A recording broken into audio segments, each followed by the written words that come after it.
Good day, I'm Stephen McHugh, and this is your JIS News for Friday, June 18, 2021. Jamaica is poised to benefit from the U.S. government's donation of an initial 25 million doses of COVID-19 vaccines globally. Minister of Foreign Affairs and Foreign Trade, Senator Kamina Johnson-Smith, says that after discussion between both governments, assurances were given that Jamaica would be among the regional nations to receive the vaccines. Jamaica will be part of Latin America and Caribbean region, where it is anticipated that by the end of this month, some distribution will have started.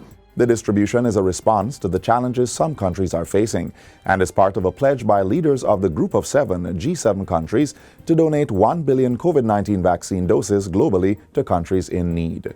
Senator Johnson-Smith says Jamaica has also participated in discussions facilitated through CARICOM in relation to securing supplies from the initial 25 million vaccine doses. We have not yet had a confirmed quantity, but we continue to liaise as they work out the different formula that they use on guidance from CARFA and other, which of course has links with our local health infrastructure, taking into consideration not only our populations, but percentage populations and, of course, the rate of transmission which is taking place in various islands. The Foreign Affairs Minister was speaking during Wednesday's digital town hall meeting, which formed part of a two-day virtual Jamaica Diaspora Sustainability Symposium.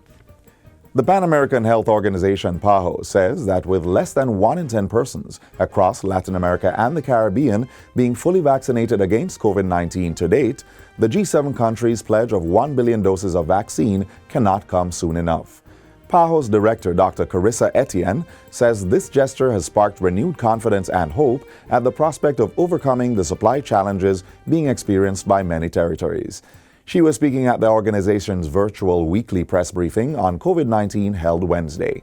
Last week, there were over 1.1 million new COVID-19 cases and 31,000 new deaths reported in the Americas.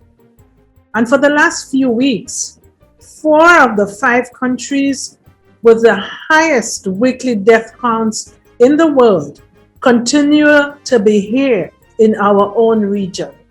Against this background, Dr. Etienne says she hopes the G7 nations will prioritize vaccines for territories deemed at greatest risk, especially those in Latin America that have not yet had access to enough vaccines to protect the most vulnerable.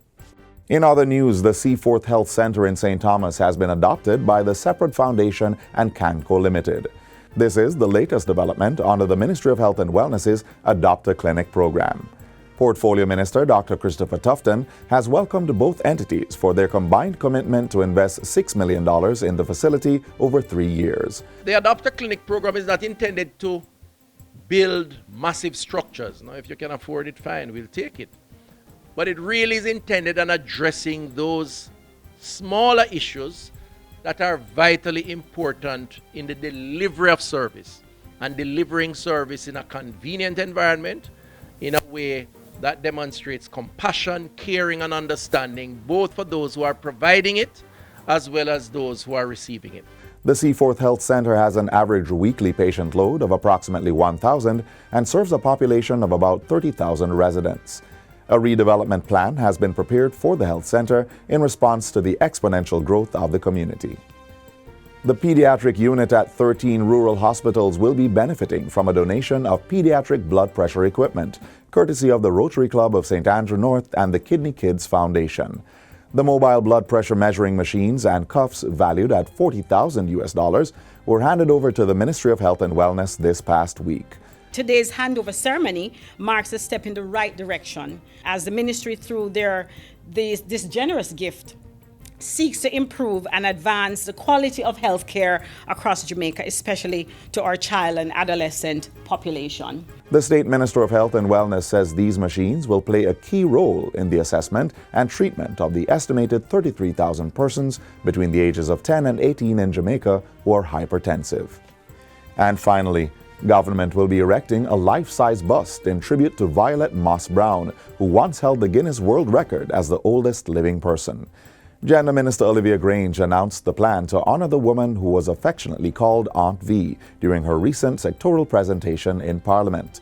She was the record holder for the world's oldest living person and oldest living woman until her passing in 2017 at the age of 117 years and 189 days.